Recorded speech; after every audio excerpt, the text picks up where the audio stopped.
হবে, তারপর সকালবেলা এরকম হয়ে যাবে। তারপরে এটাকে সেদ্ধ দিতে হবে লবণ আর অল্প একটু হলুদের গুঁড়ো দিয়ে। এখন দিয়ে দেব লবণ, একটু হলুদ।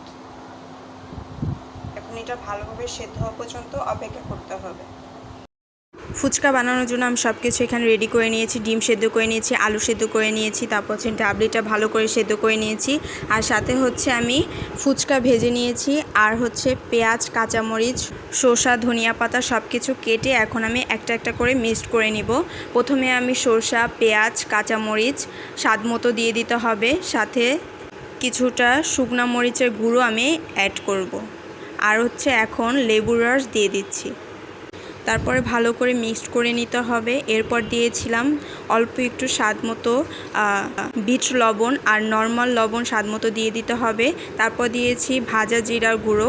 এরপরে দিয়েছিলাম ফুচকার মশলা বা চাট মশলা, এটা তো দিতেই হবে, না হলে তো ফুচকার স্বাদ হবে না।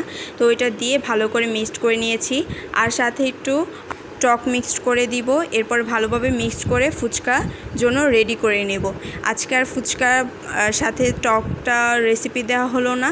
টকের ভিতর আমি কী কী দিয়েছি সেটা এখনই বলে দিচ্ছি।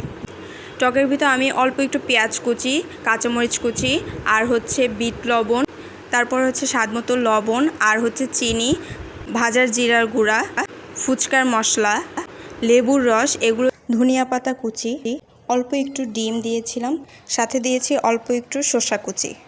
এগুলো সাথে দিয়ে দিলে টকটা খেতে অনেক মজা হয়।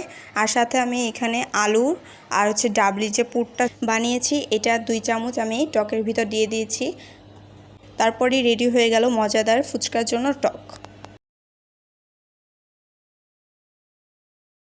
রেডি হয়ে গেল আমার ফুচকা মজাদার। উপরে আমি ডিম দিয়ে দিয়েছি, শসা দিয়ে দিয়েছিলাম, হালকা করে ধনিয়া পাতা, কাঁচামরিচ, পেঁয়াজ কুচি দিয়ে রেডি করে নিলাম মজাদার ফুচকা।